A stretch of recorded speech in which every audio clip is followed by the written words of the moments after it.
Students, करीब 170 हफ्ते बचे हैं नीट 2021 में। मैं आपको एक बार वापस बता देना चाहता था खुद को ऑर्गेनाइज कैसे करना है। मैंने आपके लिए बहुत सारी चीज़ें बोर्ड पे लिखी हुई हैं, एक एक करके एक्सप्लेन कर देता हूँ।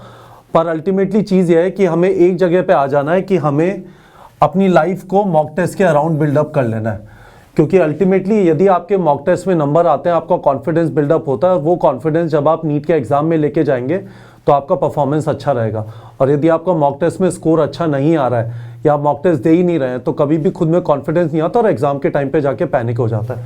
तो पहली चीज़ ये समझ लीजिए कि नीट का एग्जाम जैसा आप सब लोग जानते हैं मोटा मोटा एक्सपेक्टेड है जून एंड जुलाई बिगनिंग तक है। अभी इसका कॉन्फर्मेशन आ जाएगा NTA एजुकेशन मिनिस्ट्री से।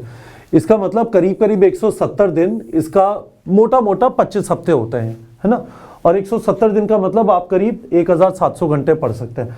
अब इस 1700 घंटे को इस तरह से डिवाइड कर लीजिए, थ्योरी, क्वेश्चन प्रैक्टिस और मॉक टेस्ट, और कुछ टाइम एक्स्ट्रा टाइम रख लीजिए। ये 600, 500, 1100 और 400, 1500 होता है।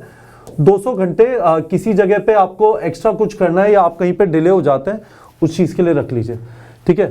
थ्योरी के 600 घंटे, क्वेश्चन प्रैक्टिस के 500 घंटे और मॉक टेस्ट के करीब 400 घंटे। अब एक एक करके चलते हैं।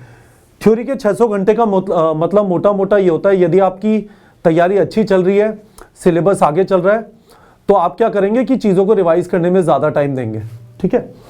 पर मोटा मोटा आपको 6 घंटे पर चैप्टर के हिसाब से चलना है। और इसमें एक चीज़ जो आपको हेल्प करेगी वो ये है कि 96 चैप्टर्स को ईजी और डिफिकल्ट में ब्रेकअप कर लीजिए, ठीक है।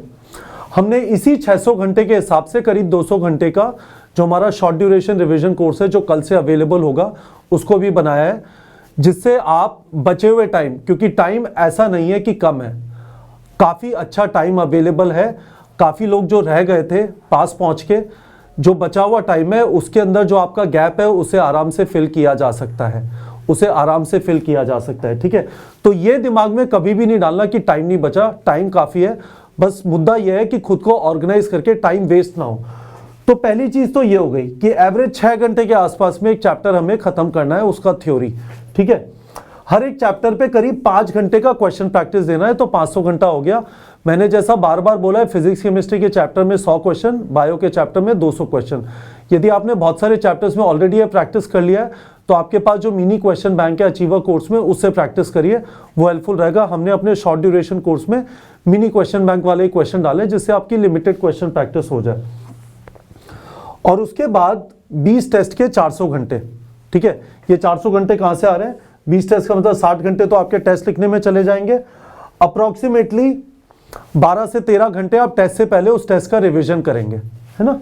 और 90 घंटे पोस्टमार्टम, यानी करीब 3 से 4 घंटे हर एक टेस्ट का पोस्टमार्टम करना है, समझ लेना कि वीक एरिया क्या है और अगले मॉक टेस्ट से पहले उसको फिक्स करना है। तो मैं आपको ये बताना चाहता हूं कि आप ये समझ लीजिए कि हमें अपनी लाइफ को मॉक टेस्ट के अराउंड बिल्डअप कर लेना है। 20 मॉक टेस्ट की बात हो रही है ना। तो आप देख लीजिए, हमारी टेस्ट सीरीज का सिलेबस फॉलो करना है या जो भी आप टेस्ट सीरीज कर रहे हैं जिसका भी सिलेबस फॉलो करना है, पर आप ये सोच लीजिए कि टेस्ट सीरीज वाला दिन मेरा नीट का एग्जाम की तरह है, ठीक है। और उसके लिए मुझे फुली रेडी होना है। फुली रेडी होने का मतलब है कि उस टेस्ट में जो चैप्टर्स आ रहे हैं उसका मेरा सिलेबस खत्म हो गया, यानी थ्योरी खत्म हो गई और उसके क्वेश्चन प्रैक्टिस कंप्लीट हो गई, ठीक है। मैं वापस बोल रहा हूं, परेशान होने की जरूरत नहीं है। 25 हफ्ते में आप 20 टेस्ट आराम से लिख सकते हैं। शुरू के अंदर 15-15 दिन में लिख लीजिए और महीने 1.5 महीने बाद हर एक हफ्ते लिखना चालू कर दीजिए, आराम से चीजें मैनेज हो जाएंगी, ठीक है। और हमारा एक डेली रूटीन बन गया है, ठीक है। ये डेली रूटीन नहीं होगा तो अल्टीमेटली आपकी ये दोनों चीजें नहीं होंगी, ठीक है। ये डेली रूटीन थ्योरी कंप्लीट और क्वेश्चन प्रैक्टिस करने के लिए इंपॉर्टेंट है। और आप 2-2 हफ्ते का माइक्रो टारगेट भी रख लीजिए जिससे आपका डिसिप्लिन बना रहे, है ना। जो टेस्ट के अंदर आने वाला है चाहो तो उसे ही माइक्रो टारगेट में डाल लो। 2 टेस्ट हो जाएंगे, फर्क नहीं पड़ता। या फिर आपको एक हफ्ते बाद देना है तो वैसे कर लीजिए, छोटा टारगेट बना लीजिए हफ्ते का। 2 हफ्ते का टारगेट बेटर है, पर एक माइक्रो टारगेट रख लीजिए जिससे डिसिप्लिन रहे। तो ये मोटी मोटी कहानी हो जाती है हमें 170 दिन मैनेज करने की। अब हमारा डेली रूटीन किस टाइप का हो जाएगा इसमें? आप ऐसे सोच लीजिए कि हमें अपना डेली रूटीन बनाना है ना। तो डेली रूटीन में ऐसे सोच लीजिए कि आपने खुद से बोला कि पर चैप्टर, हर चैप्टर के अंदर मैं 6 घंटे थ्योरी पे दूंगा, ठीक है, 5 घंटे क्वेश्चन प्रैक्टिस पे दूंगा। सही है, पहली चीज ये समझ ली, अच्छी बात है। मुझे दूसरी चीज ये बताया, I will study 10 to 12 hours daily, ये भी मुझे पता है ना। अभी इस जगह पे जाके होपफुली आप में वो अर्जेंसी होगी कि यार अब तो है ना डिले करना नहीं बनता है। जब ये दो चीजें हो गई तो तीसरी चीज ऐसे सोच लीजिए कि एवरी डे मैं एक चैप्टर, 1 चैप्टर ऑफ बायो करूंगा और एक चैप्टर फिजिक्स या केमिस्ट्री का करूंगा, ठीक है। पर एक दिन में सारा खत्म नहीं होगा, क्योंकि आप दिन में देखिए 11 घंटे लग रहे हैं और अब दिन में 12 घंटे ही कर सकते हैं, तो आप 2-2 दिन के ब्लॉक बना लीजिए, ठीक है।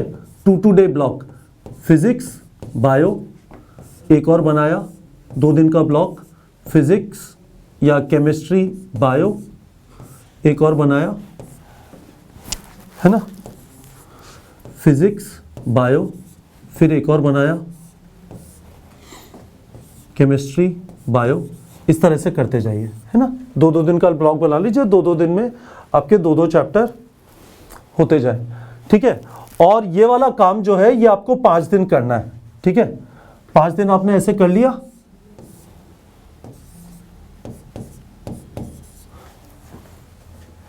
ठीक है। तो लेट्स से मैंने 2 हफ्ते का विंडो बनाया, तो 2 हफ्ते के विंडो में 1 2 3 4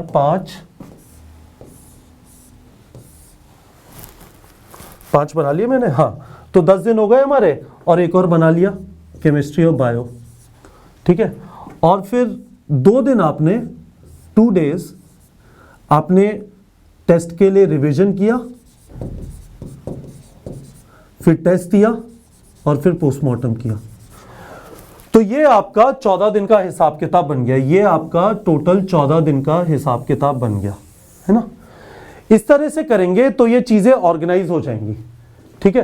देखिए 2-2 दिन में आप करीब 2 दिन में आपको मिल रहे हैं 20 घंटे 22 घंटे के आसपास, और इसमें 2 चैप्टर खत्म हो जाएंगे।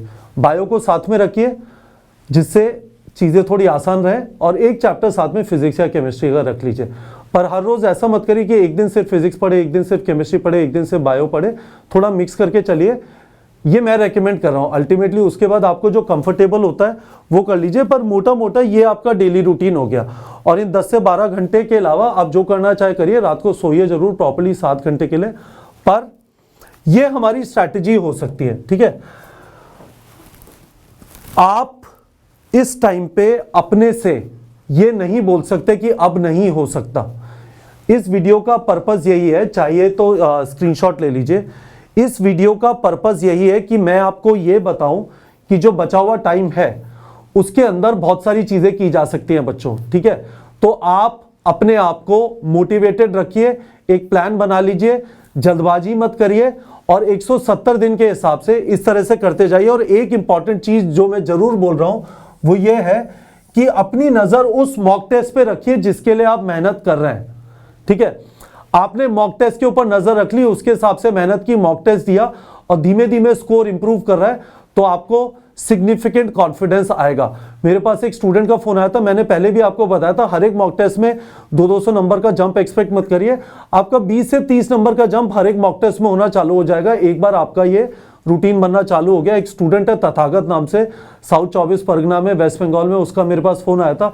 उसने कहा सर 2.5 महीने पहले आपसे बात की थी, 400 नंबर आ रहा था और अब 560 पे पहुंच गया हूं। तो आप मोटी मोटी ये वाली रफ्तार मान लीजिए कि इस तरह से हम चीजें है ना इंप्रूव करना एक्सपेक्ट कर सकते हैं। इंप्रूवमेंट होगा यदि आप रूटीन बना लेंगे, मॉक टेस्ट के अराउंड अपनी पढ़ाई को ऑर्गेनाइज कर लेंगे, और एक बार ये सोच लेंगे कि ये इतने घंटे हमारे पास हैं और इस तरह से मैं अपना डेली रूटीन ऑर्गेनाइज कर सकता हूं। तो बच्चों लग जाइए, टाइम है, डरने की कोई बात नहीं है।